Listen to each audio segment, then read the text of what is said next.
السلام عليكم ورحمة الله وبركاته. ازيكم عاملين ايه؟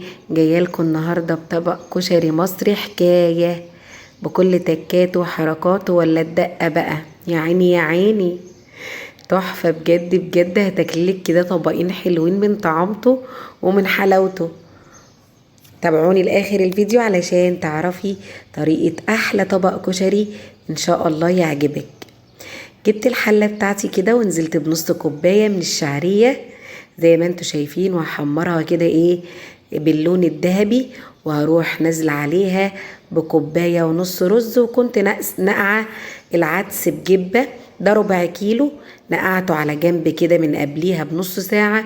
ورحت بقى ايه مصفية ميته ونازلة عليه، نازلة على الرز بالعدس زي ما انتوا شايفين بعد ما نقعته. اديت له تقليبه مع الرز والشعريه، ونزلت بمعلقه صغيره من الملح والفلفل والكمون ومكعب مرق الدجاج والميه بتاعتي. ما تكتريش الميه علشان يبقى مفلفل معاكي ومظبوط، ما يكونش سايح ومعجن. اديت له تقليبه وهغطيه بقى، ولما يشرب الميه هوطي عليه. سلقت المكرونه بتاعتي نص كيس من الاسباجيتي، كسرته كده 2، ومكرونه صغيره بتاعت الكشري كيس برضو، وحطيتهم بقى ايه اسلقهم مع بعض. كنت قطعت هنا بصلتين شرايح زي ما انتوا شايفين رفيعه، ونزلت عليهم بشويه ملح وشويه دقيق ونشا، وقلبتهم في المصفى كده، وهحمرهم في الزيت زي ما انتوا شايفين كده علشان تعملي التقليه بتاعتك.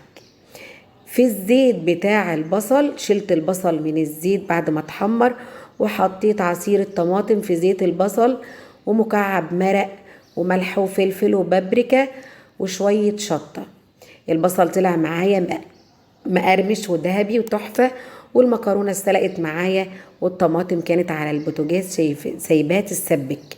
وانتي بتضربي الطماطم في الخلاط هتحطي فيهم فصين من الثوم ومعلقة من الصلصة زي ما انتوا شايفين الصلصة على البوتاجاز.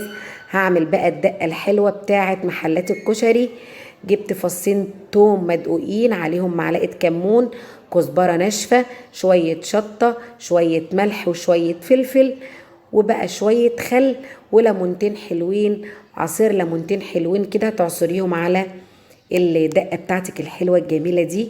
وقلبتها زي ما انتوا شايفين، وبدأت ان انا اغرف الكشري بتاعي الحلو الجميل ده المستوي المفلفل. ولا احلى ولا تقولي لي كشري بره ولا كشري المحلات، فرق كبير جدا بين الكشري بتاع البيت وكشري المحلات. حاجة كده تحفة ونظيفة وزي الفل.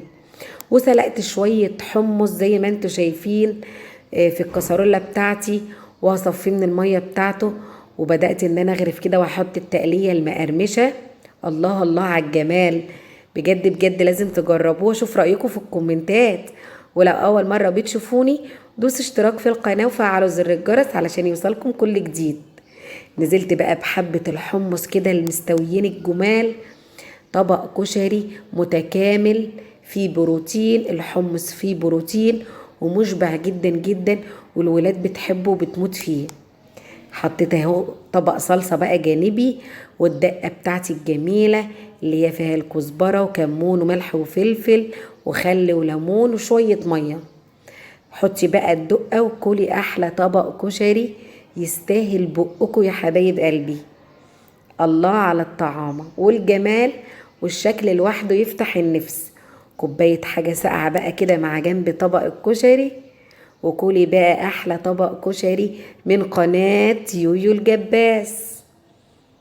يا رب أكون بقدم لكم حاجات سهلة وسريعة وتقدروا تعملوها في أي وقت.